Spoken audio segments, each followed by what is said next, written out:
My Mima was by far one of the most loved relatives. From the earliest childhood memories until she took her final breath, I have nothing but the fondest memories of her.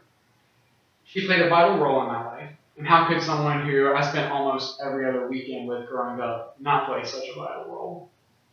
In her lifetime, she taught me many life lessons that I now hold as treasures locked away in my heart. If anyone were to draw a picture of her everyday life, it would look like this old lady sitting on a couch with a needle and yarn crocheting a new baby blanket while watching TV. She loved movies. At the peak of her collection, we actually counted over 855 movies in her house. These ranged from classics such as The Sound of Music and Pacific Rim to the newest releases. And she said that there were two things in life that she hated. That was the kitchen. Lucky for her, she married a man who loved to cook. She also said that she hated to read, and that if there was any book that was worth reading, they would one day make a movie about it, and she would just wait until then to watch it. She had a deep love for history. From that love, she passed on an appreciation for heritage to me.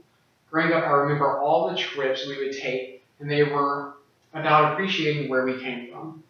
One weekend, her, my granddaddy, and I took a little trip to Shiloh National Park in Shiloh, Tennessee, where the Civil War battlefield was. And I saw the bloody pond that was tainted with blood from all the soldiers that was killed at that battle. I saw the graves of the fallen soldiers and sat on top of an 1800s cannon. She also took me and my sister on many trips to explore the history and beauty of Memphis. I remember one day specifically, as a 10-year-old, going downtown on Columbus Day. We rode the trolleys down Main Street, we played in the fountains, and visited the historic Peabody Hotel. While at the Peabody, she told us about the famous ducks, who every day the duck master would put on a major parade throughout the hotel as they marched in, where they would spend their day waddling around the lobby and splashing in the fountains. She took us to the ballroom upstairs, where she said that she used to go out on the weekends to go ballroom dancing. And looking out on the rooftop, she would show us all of the city and point out all of the buildings, what they were, when they got there, and what they were for, and why it was important. Not only did she teach me to appreciate the past, but she was always my biggest fan.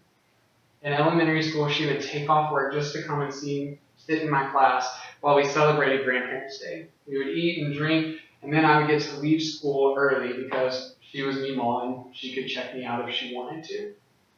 As I transitioned into middle and high school, I joined the band program.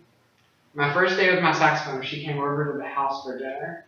I was so excited and outside blowing away on my new horn, and she quickly informed me that I sounded like a cow giving birth and that I needed to do a lot of practice.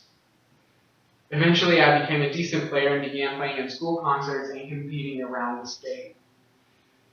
She was at every football game, every competition, and every concert we put on. She cheered our victories and listened to us complain about our defeats.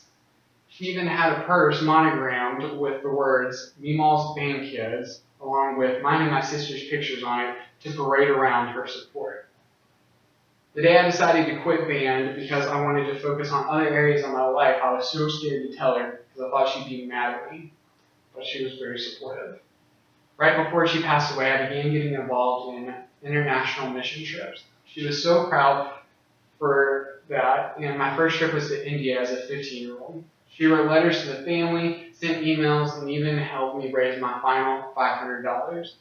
When I got back, I told her all about my trip and what the Lord had done, and she was so excited, and she was telling everybody about it.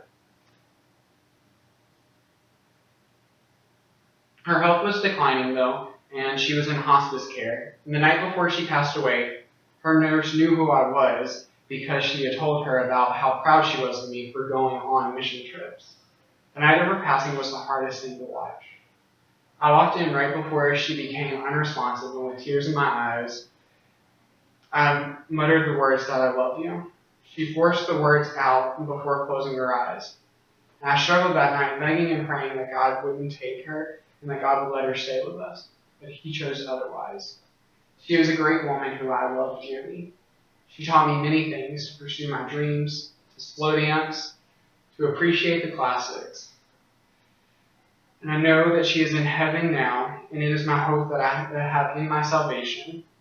That comforts me in knowing that one day I will be with her again. The days until then will be hard, but the memories will warm my heart, and the lessons she taught me will be her legacy, and the difference she made in so many lives will be unparalleled.